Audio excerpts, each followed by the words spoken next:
Looking for a fast-charging, ultra-responsive stylus for your iPad? Meet the 2X Fast Charge Active Stylus Pen, designed for 2018 to 2025 Apple iPads. Take your creativity and productivity to the next level. Click the link in the video description to shop now on Amazon. Welcome to Spotlight Reports, where we dive into the most pressing stories that shape our world. Tonight, we're shining a spotlight on a highly publicized case that's left many of us questioning justice itself. In December 2022, music mogul Sean Combs, better known as P. Diddy, was acquitted of embezzlement charges in New York.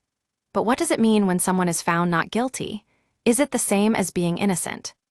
To understand this complex issue, we need to take a closer look at the facts of the case. Combs was accused of stealing over $70,000 from his record label, Bad Boy Records, between 2009 and 2010. He faced up to 10 years in prison if convicted. But what sets this case apart is the way it highlights the nuances of our justice system.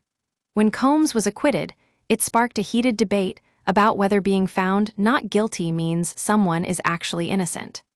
Spotlight Reports spoke with Dr. Fumilayo Akingba, a criminologist at Columbia University, who shed some light on this very issue. When someone is found not guilty, it's often because the prosecution failed to prove their case beyond a reasonable doubt, she explains. But that doesn't necessarily mean the defendant didn't commit the crime, Dr. Akingba continues. It just means that the evidence wasn't strong enough to secure a conviction. So why did Combs' trial end in acquittal?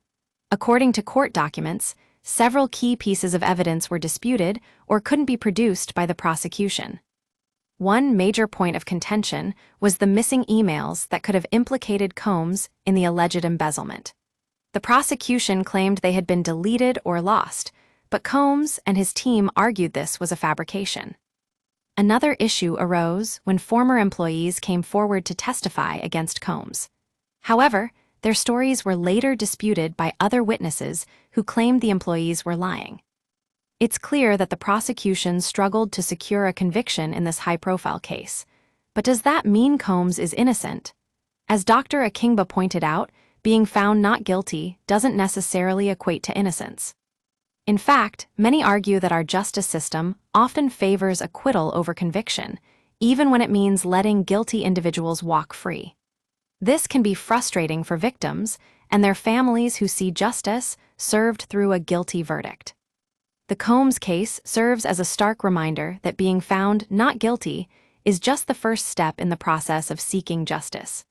It's up to us to continue pushing for accountability and ensuring that those who commit crimes are held responsible. That's all for tonight's Spotlight Reports. Join us next time as we shine a spotlight on more pressing stories that shape our world.